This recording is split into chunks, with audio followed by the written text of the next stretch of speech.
Good morning. Happy Thursday. I have Neuro Coffee in hand as usual, and it is perfect. So I had two questions that came through in regard to the hip and squatting and some of this transitional external rotation to internal rotation to external rotation concept. And I wanted to knock it all out in one fell swoop. The primary question comes from my boy Fabrizio in Italy. And I know he's been kind of restricted in his ability to move freely out in public, and so he's been doing a lot of study. And I saw my Mike Robertson's Instagram live yesterday, and so I wanted to address this for me. And he says, I would like to know what happens when you exhale on the way down of a squat. And so he's referring to a goblet or a Zercher squat plus the heel elevation. Are you actually biasing expansion, inhaled exercise variation towards a more compressed strategy in this case? So he's asking if during the exhalation, am I creating a compression that I don't want? In a pure vertical displacement on the way down, is it still likely to happen, or will the exhale make it harder for the sacrum to counternutate? So this is actually a really, really good question as to why we would do something like this. And so I'm going to adjust the camera here, and I'm going to step back onto my my wedge here, and we'll go through this using a squat variation. But it's also going to address some of this external rotation to internal rotation, external rotation concept. So bear with me here. I got to put my Neuro Coffee down. So let me just talk you through the squat variation first, so you know what we're doing. So I've got a band around my knees, as you can see, and we'll talk about that here in just a second. But as I go through my squat variation, at the top I want to bias myself towards an inhalation strategy. So I'm going to try to get as much anterior posterior expansion as I can. I'm going to use the kettlebell in a goblet position. That's going to help me create that. As I go down into the squat, what I'm going to do is I'm going to move from my inhalation bias, and I'm going to exhale to the sticking point.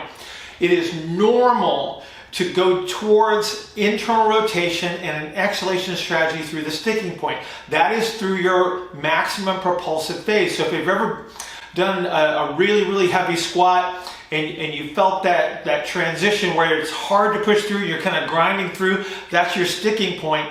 And that's the point of maximum propulsion. So under those circumstances, I'm moving towards an IR position through the hip and pelvis, and an exhalation strategy in the pelvic diaphragm. So the pelvic diaphragm is coming up during that phase. And so if I exhale from the top to the sticking point, I'm actually creating a normal exhalation strategy, and I'm most likely avoiding some form of compensatory compressive strategy. If I was to take a breath at the top and hold it through that phase, I may actually be reinforcing my superficial compressive strategy that I'm trying to alleviate with this squat pattern.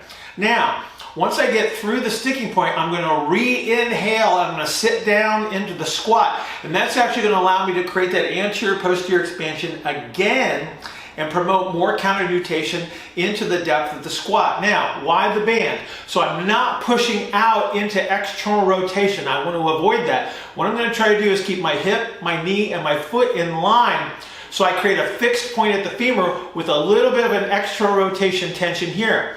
As I flex the hip, the muscles above the greater trochanter become internal rotators, and that increases compression on the sacrum. If I want to alleviate the compression on the sacrum and allow the counternutation to occur, I have to eccentrically orient those muscles.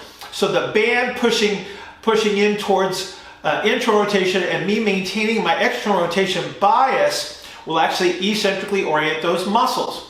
Now when I sit down and I take my inhalation, I get a descending pelvic diaphragm, I get counternutation of the sacrum, I get anterior posterior expansion of the upper thorax, and I alleviate my superficial compressive strategies. So here's what it looks like. I'm at the top of the squat, okay? My elbows are forward and slightly pulled in to create dorsal rostral expansion, so expansion between the scapula. Okay, I'm going to take my breath in. I'm going to exhale to the sticking point. I will not push out in the band. I'm going to hold my position. From here, I'm going to inhale again and sit down into my squat, keeping my elbows forward. My dorsal rostral is expanded. And as I take a breath in, I'm going to feel the pressure at the base of the sacrum and into the lumbar area, where I can feel that expansion occurring. I'll stay down here for a couple of breaths, And as I return to stand, I'm going to push through the medial heel on the inside edge of my heel, and I'm going to exhale all the way to the top, which would be a normal exhalation strategy without the superficial compression. So there you go. So I go from external rotation, inhalation, to exhalation, internal rotation, and then I go inhalation, external rotation again. So it's ER, IR, ER. Have a great Thursday. Keep the questions coming. We're going to keep working on this stuff. I know things are weird and unusual and different, but we're going to get through this.